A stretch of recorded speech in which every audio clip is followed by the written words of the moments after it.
नमस्कार। इस वक्त की बड़ी खबर जहांगीरपुरी से। पुलिस ने जहांगीरपुरी में फायरिंग करते दिख रहे सोनू को गिरफ्तार कर लिया। ये इस वक्त की बड़ी ब्रेकिंग न्यूज है कि जहांगीरपुरी में जो एक आरोपी है जिसका नाम सोनू बताया जाता है, जो फायरिंग करते हुए वीडियो में नजर आता है जहांगीरपुरी की वीडियो में, उसे गिरफ्तार कर लिया गया है।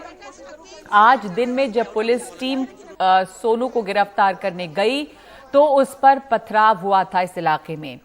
जहांगीरपुरी हिंसा के मामले में अब तक 24 आरोपियों को गिरफ्तार किया गया है। इनमें 2 नाबालिग भी हैं।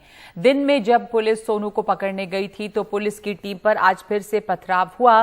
अभी यह खबर आई है कि सोनू को गिरफ्तार कर लिया गया है। दिल्ली पुलिस कमिश्नर ने आज कहा है कि कुछ दूसरे आरोपियों की भी पहचान की जा रही है, उन्हें जल्द से जल्द गिरफ्तार किया जाएगा। पुलिस कमिश्नर ने साफ किया है कि हिंसा के सभी आरोपियों पर कार्रवाई की जाएगी, किसी भी तरह का भेदभाव नहीं किया जा रहा है। लेकिन दिल्ली पुलिस ने यह भी माना है कि जहांगीरपुरी में हनुमान जयंती पर जो शोभा यात्रा निकाली गई वो बिना इजाजत निकाली गई। इस मामले में विश्व हिंदू परिषद और बजरंग दल के आयोजकों के खिलाफ मामला भी दर्ज किया गया है। पुलिस कमिश्नर राकेश अस्थाना ने यह बताया है कि दिल्ली हिंसा मामले में पूरी मुस्तैदी से कार्रवाई हो रही है और इसमें किसी भी तरह का भेदभाव नहीं है। अब आप ये वीडियो देख रहे हैं और वीडियो में जो लोग नजर आ रहे हैं शोभा यात्रा के दौरान, उनमें कुछ लोगों के पास हथियार भी है, बेसबॉल बैट है, इसमें तलवारें भी नजर आ रही हैं। वैसे एक आदमी जो हथियार के साथ नजर आ रहा है सोनू, उसकी गिरफ्तारी हो गई है और इसी को गिरफ्तार करने के लिए पुलिस जब वहां पर पहुंची थी दिन में तो पुलिस के ऊपर फिर से यहां पे पथराव हुआ था। अब पुलिस कमिश्नर ने यह भी कहा है कि सोशल मीडिया पर भी नजर बनी हुई है और अफवाह फैलाने वालों पर एक्शन लिया जाएगा, सख्त कार्रवाई की जाएगी। जहांगीरपुरी में इस बीच हिंसा के बाद तनाव बना हुआ है। आरोपियों पर हालांकि एक्शन हो रहा है। इसमें गिरफ्तारी एक और हुई है। गोली चलाते जो दिखा था व्यक्ति जिसका नाम सोनू बताया जा रहा है, उसकी गिरफ्तारी हुई है। फायरिंग का ये आरोपी है।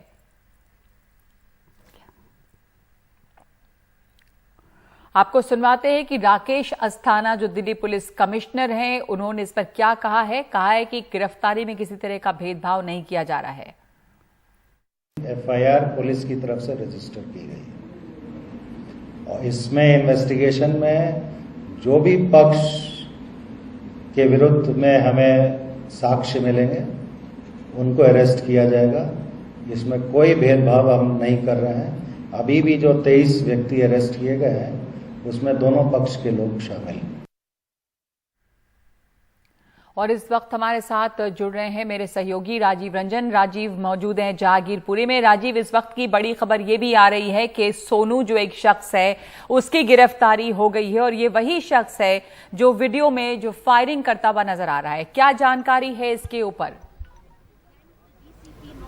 देखिए, पुलिस बेशक दावा करे कि उसको गिरफ्तार कर लिया गया, लेकिन आपको बता दें कि 1:30 बजे के आसपास पुलिस इसी गली में, चौथी गली में, जब उसको गिरफ्तार करने के लिए गई थी तो उसके ऊपर जो पुलिस का कहना है कि पत्थर फेंके गए थे, 4 से 5 पत्थर फेंके गए थे और एक पुलिसकर्मी घायल हो गए थे। ये जो पूरा जो इलाका, अब बात करें तो सारे जो दुकानें अगर आप देखेंगे बंद हैं और गलियों को जो निकलने का जो रास्ता है वो भी बंद करवा दी गई है। तो यानी अभी भी यहाँ स्थिति कह सकते हैं कि तनावपूर्ण बनी हुई है।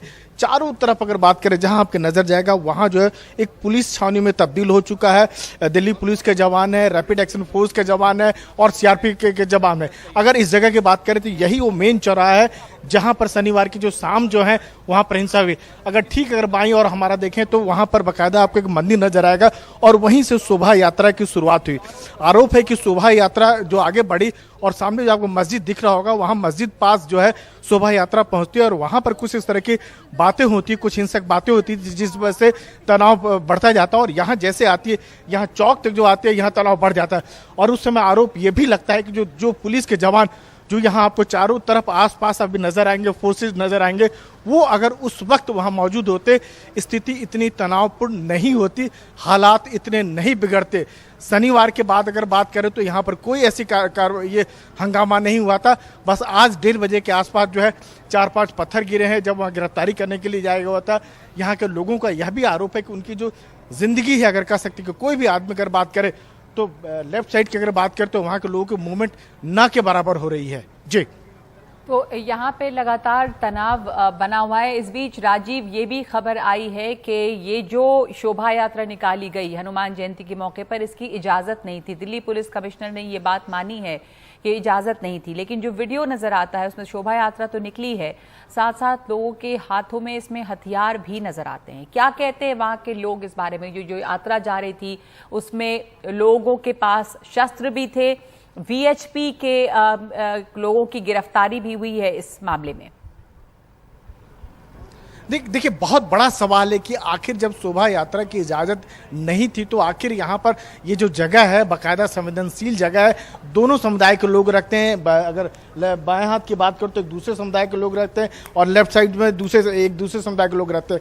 जब ये जगह संवेदनशील है और यहाँ एक नहीं 3-3 शोभा यात्रा निकाली गई, और अब जो बात निकल के आ रही है कि उस शोभा यात्रा की इजाजत नहीं थी, तो शोभा यात्रा की जब इजाजत नहीं थी तो कैसे लोग तलवार लेके निकल रहे थे, लाठी डंडा कई से चीजें निकल रहे थे। और साथ में यह भी सवाल पैदा हो रहा है कि जब शोभा यात्रा मंदिर से अगर बात करें तो मंदिर से आगे बढ़ते हैं, उसके बाद मस्जिद के पास आता है, तो कौन वहां भड़काया, कौन वहां ये इस तरह की हरकत की जिससे ये तनाव पैदा हुआ।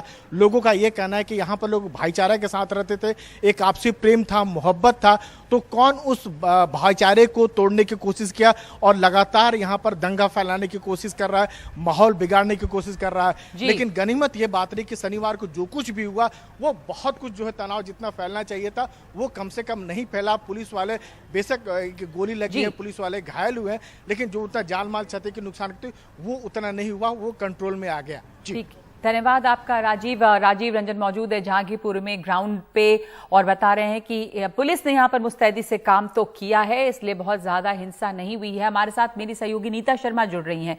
नीता, इस समय की जो बड़ी खबरें आ रही हैं, एक तो वीएचपी से जुड़े लोगों की गिरफ्तारी, शोभा यात्रा की इजाजत नहीं होना, इसके बावजूद लोगों के पास उसमें हथियार थे, और ये व्यक्ति जो फायरिंग करता नजर आया है, सोनू नाम है, उसकी क्या डिटेल्स हैं गिरफ्तारी के बारे में? बिल्कुल नगमा, परतें जो हैं वो खुलती चली जा रही हैं। सोनू की जो अरेस्ट है वो लेटेस्ट अरेस्ट है। बताया जा रहा है कि ये वो शख्स है जिसने नीला कुर्ता पहना हुआ था और जो गन जो है वो फायर कर रहा था क्राउड के ऊपर, यहाँ से वो गन जो है वो फायर कर रहा था, वो अब अरेस्ट कर लिया गया है। जहां तक प्रोसेशन को मंजूरी का सवाल है, जो तीसरा प्रोसेशन था उसे मंजूरी नहीं दी गई थी। अब दिल्ली पुलिस के सूत्र बता रहे हैं कि जो प्रोसेशन के ऑर्गेनाइजर्स थे, जो थर्ड पार्टी थी, उन्होंने सिर्फ पुलिस थाने में एक एप्लीकेशन दी थी, उन्हें मंजूरी नहीं मिली थी, लेकिन बावजूद इसके वो इस सड़क पर आ गए थे, ये चौराहे पर आ गए थे और अपना प्रोसेशन निकाल रहे थे।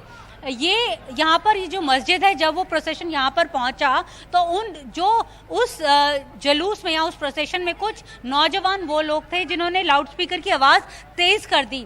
तो क्योंकि आजकल रोज़ों के दिन है, 6:15 के आसपास का समय था जब मस्जिद से लोग बाहर निकल कर आए और उन्होंने बोला कि हम लोग भी अपनी नमाज पढ़ रहे हैं, तो आप अपनी जो लाउड स्पीकर है उसकी आवाज़ धीरे कर दीजिए। तो उन्होंने ऐसा करने से इनकार किया। यही वजह बनी कि इनिशियल लेवल ऑफ झड़प जो है वो वहीं से शुरू हुई।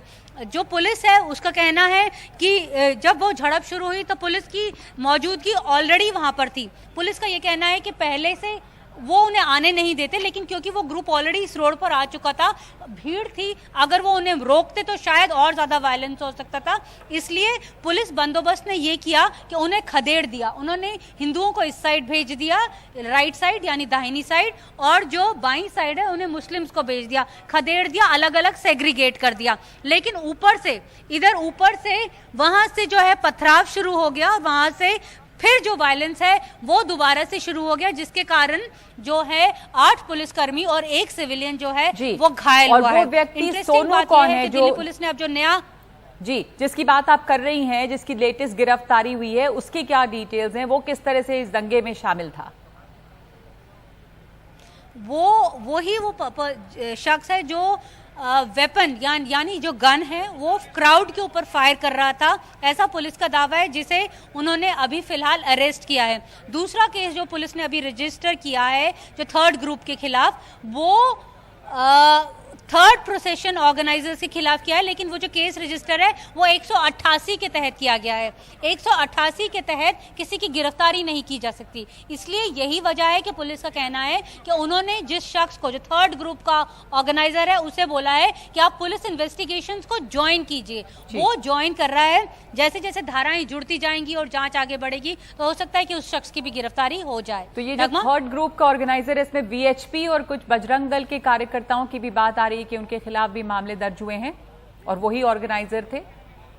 ये अभी नहीं, सिर्फ एक शख्स जो है उसे बोला गया है अभी इन्वेस्टिगेशंस ज्वाइन करने के लिए। हिंदू वाहिनी ग्रुप करके मुझे बताया जा रहा था कि वो नाम था उस ग्रुप का। जो तीसरा ग्रुप था जो प्रोसेशन जो है वो निकाल रहा था, उसके खिलाफ 188 का जो केस है वो रजिस्टर किया गया है। पुलिस ने अभी फिलहाल उसे बोला है कि ज्वाइन इन कीजिए आप इन्वेस्टिगेशन। इंटरेस्टिंग बात यह भी है कि जो वेपन्स रिकवर हुए हैं, 3 पिस्टल्स रिकवर हुए, लोकल कट्टे और 5 स्वॉर्ड्स जो हैं, तलवारें रिकवर हुई हैं। मैंने पुलिस वालों से पूछा कि ये किन से रिकवर हुई हैं, जो प्रोसेशन जो थर्ड ग्रुप था उनसे हुई हैं या जो उनका अपोज कर रहा था उनसे हुई हैं। तो उनका कहना था कि दोनों ग्रुप से हुई हैं। जो last leg of third group का प्रोसेशन का जो हिस्सा थे, कुछ नौजवान थे, कुछ नाबालिग लड़के थे, उन लोगों ने जो है वो ये वायलेंस जो है ट्रिगर किया था, उन लोगों से भी शायद ये रिकवरी हुई है। पुलिस अभी फिलहाल इस सभी मामलों की अब जो दिल्ली पुलिस की क्राइम ब्रांच कर रही है। जी नगमा, धन्यवाद आपका। नीता मौजूद है जहांगीरपुरी में, जहां पर यह हिंसा हुई है, नॉर्थ वेस्ट दिल्ली के जहांगीरपुरी इलाके में, जहां पे तनाव अभी भी बना हुआ है। गिरफ्तारियां हुई हैं, कुल 23 गिरफ्तारियां हुई हैं और सोनू नाम के व्यक्ति की गिरफ्तारी इसमें सबसे ताजा गिरफ्तारी है, जिस पर आरोप है कि वो भीड़ पे गोली चला रहा था। इस वक्त एक ब्रेक ले रहे हैं हम, और ब्रेक के बाद इस तरह से बिगड़ा हुआ है माहौल की छोटी छोटी बात सांप्रदायिक हिंसा में बदल जाती है। हम आपको खबर दिखाएंगे वडोदरा की, जहां पर एक छोटा सा सड़क हादसा सांप्रदायिक झगड़े में बदल गया।